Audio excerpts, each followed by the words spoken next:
This is Talk Business and Politics with Roby Brock. Welcome to this edition of Talk Business and Politics. I'm Roby Brock. We appreciate you tuning in. It is day 85 of the 93rd Arkansas General Assembly, and still no end in sight. Before we get to the big news from the Capitol today, Governor Asa Hutchinson made news at the governor's mansion, where he specifically talked about legislation, including House Bill 1570. The governor vetoed House Bill 1570, a bill that would restrict medical treatment for transgender teens, calling it a vast government overreach. Governor Asa Hutchinson said he had consulted with supporters, medical providers, and the trans community. The two main legislative sponsors, Representative Robin Lundstrom and Senator Alan Clark, vowed to pursue a veto override, which only requires a simple majority vote in both chambers. The bill passed with at least 70% in both the Senate and the House. When that override may come is not known at this time. Of course, we've got full coverage of that governor's press conference at our website at talkbusiness.net. When we come back, the new hate crimes bill got its first legislative hearing, and columnist John Brummett joins us for commentary. Stay tuned. Talk Business and Politics is sponsored in part by Capital Advisors Group and... You'll find us at the end of a lot of long country roads, covering over 60% of the great state of Arkansas. Our 17 electric distribution cooperatives are working day and night to provide reliable, affordable power to over 500,000 homes, farms, and businesses, just like yours. The Electric Cooperatives of Arkansas, your local energy partners. They say an apple a day keeps the doctor away. But if you're looking for something more, Walmart has you covered. We provide quality care, no appointment necessary. Whether you're looking for fresh, healthy groceries to fill your prescription, get a flu shot, or pick up your next pair of glasses, we're standing by with in-store health professionals available across the country to offer patient-first, affordable care whenever you need it. Apples, optional. Well, the pace of the legislative session picked up last week, and apparently it is picking up this week as well. There were a number of bills that made their way through committees and House and Senate action today, but we begin with the new Senate Bill 622, which is the latest version of a hate crimes bill. It was late in the day before the Senate Judiciary Committee took up the new hate crimes bill. Senate Bill 622 is described as a class protection bill.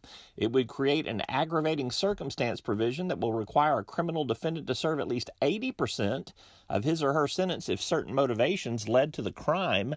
Those crimes include arson, terroristic threatening, murder, and others against identifiable groups or classes of citizens who share mental, physical, biological, cultural, political, or religious beliefs or characteristics. Senator Jim Hendren attempted to put an amendment on the bill to offer further clarity for the groups that would be covered under the bill. It failed due to a lack of a second. With groups speaking for and against, the bill did pass out of committee on a voice vote, only one audible no vote, and now heads to the Senate. And we've got a summary of that committee action at our website at talkbusiness.net. A quick word from our sponsors, and we're back with John Brummett of the Arkansas Democrat-Gazette. Stay tuned. Talk Business and Politics is sponsored in part by Impact Management Group and...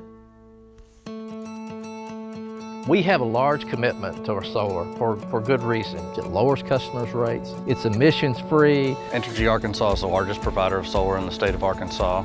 Utility-scale solar is much more economic for customers. We're going to operate it, we're going to maintain it, we're going to focus on it. That's what we do for a living. We want to continue to find ways to partner with our customers to meet their renewable energy goals. Customers want this, we want to provide it. So our commitment is for the long term. Here's to the fearless fight, the comeback, the battle against all odds.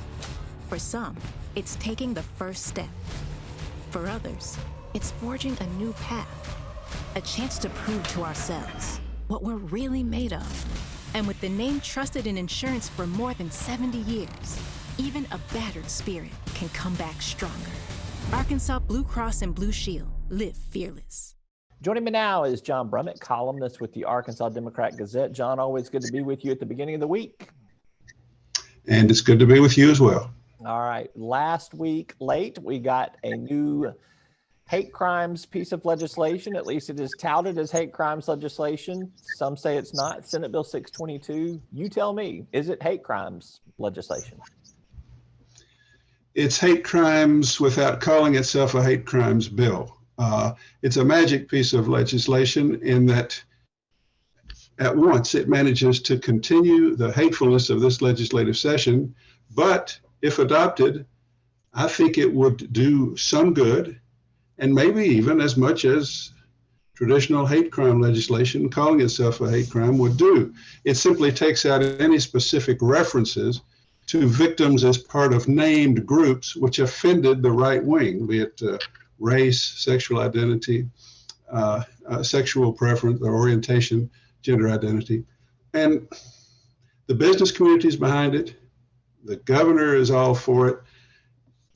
With all due respect, I think mainly their motivation is they don't want Arkansas to continue to be conspicuous as one of 2 or 3 states without such a law. They want something they can call a law. Their lawyers tell them this would do pretty much what traditional hate crimes phrasing would do, but the fact that to pass it, specific mention by race, sexual orientation, gender identity is taken out, that offends the liberal side, the Democratic side, the Black Caucus. So now the governor and the business leaders are thinking they might be able to pass it, but they're worried they might pass it with only Republican votes, which would do them no good in terms of the state's national image. So it's sort of a remarkable dynamic afoot. It may come out of Senate committee this afternoon if they meet, and could be movement on it this week. But to me, the story is, will any Democrats say, you know, I hate that we were going to do it this way, but it would do some good? Will they get any Democrats to vote for it? That's the big question for me.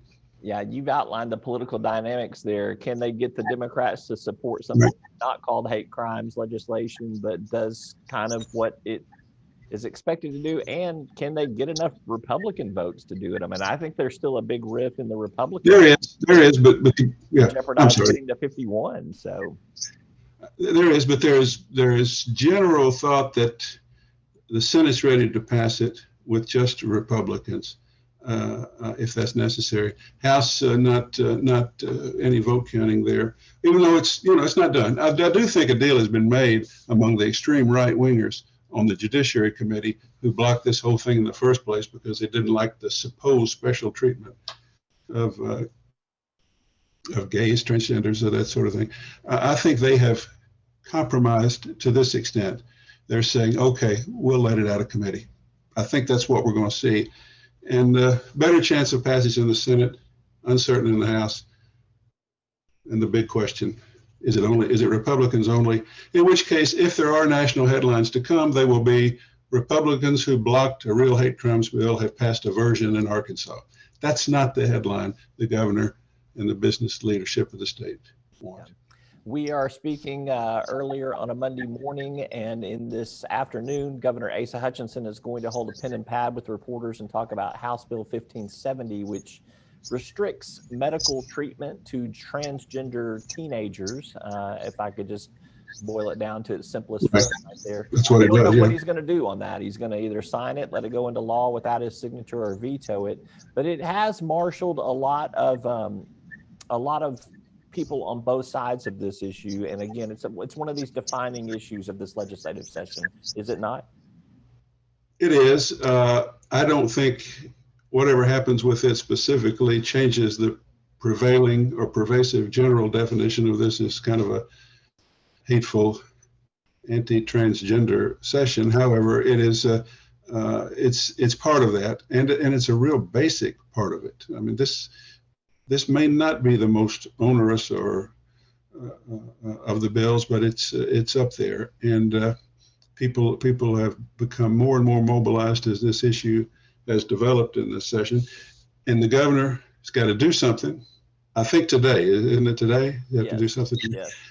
And notably, notice this morning, you're invited to a pen and pad at the governor's mansion for the governor to talk about it. Now, does that tell you anything about what he's going to do?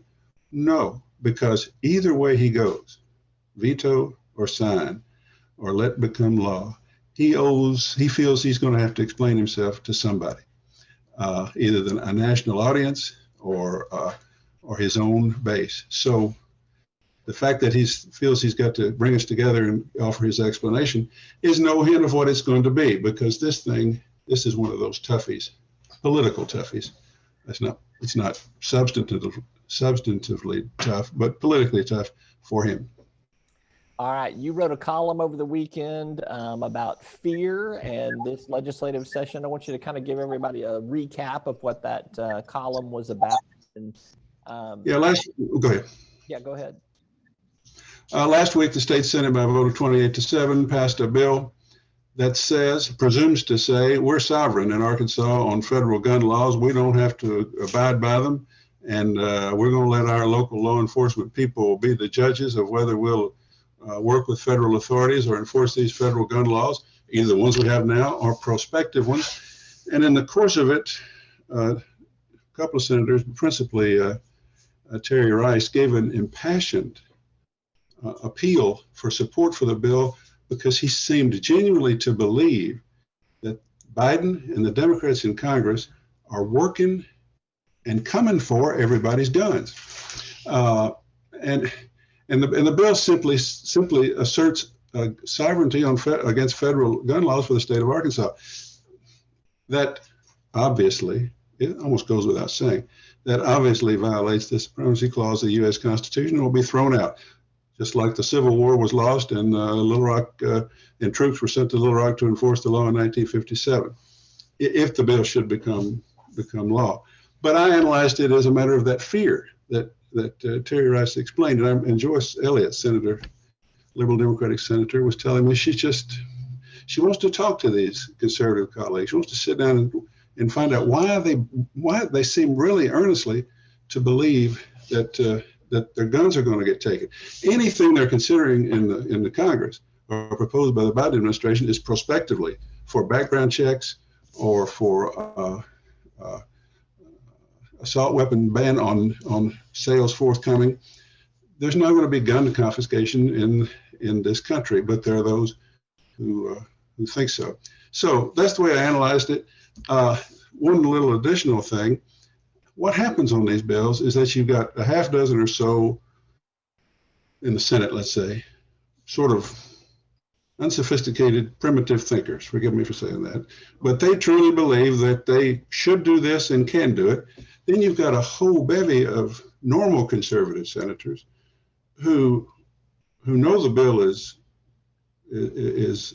not valid, but they're afraid to vote against it because they'll get primaried. And that's where we are.